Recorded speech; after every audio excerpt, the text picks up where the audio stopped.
The role of anatomy and physiology in manual medicine has to do with the structure of the human being, and that structure, as we know, evolves over time as we age. And so we need to understand how that anatomy changes, how it's different for each person, and how anatomy and physiology affect the individual as they're bearing different disease states.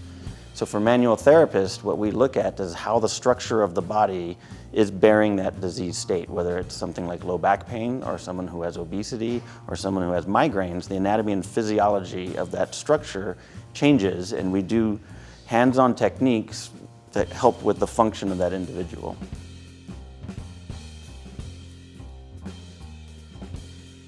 For clinical applications, what you really want to get to is how the intervention that you're doing is going to have an effect in the clinic. So that when patients are coming to you as a provider, they're coming to see you for relief of their chronic pain, and you want to study what sort of applications that you're doing, what sort of intervention that you're doing to change their behavior. So that could be something as simple as studying the effect of a medication that you're giving them, or it could be something, the injections that you're doing, or what I do is the manual applications and manipulations to help patients deal with their chronic pain.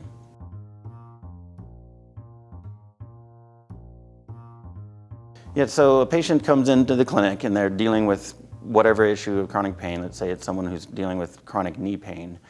And then a whole litany of tests that I do is a manual test. So I'm an osteopathic physician, and we've been trained in all the osteopathic hands-on techniques. And we look at the entire structure, the anatomy and physiology of the individual. We do a gait analysis. We see what they're like when they're sitting, what they're standing, how they carry themselves. What do they do at work? Like physically, what are they doing at work? How are they sitting most of the time? Is there a lot of manual labor involved?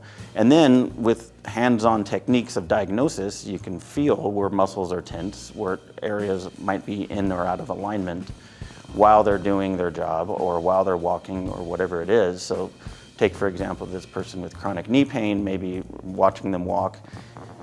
Right knee pain, the left knee is going to be overcompensating. That might cause the hips to overcompensate. So then it's building this model in my mind of what might be going on from the structure. I can then choose to do manipulation techniques on different areas where I think might make a difference.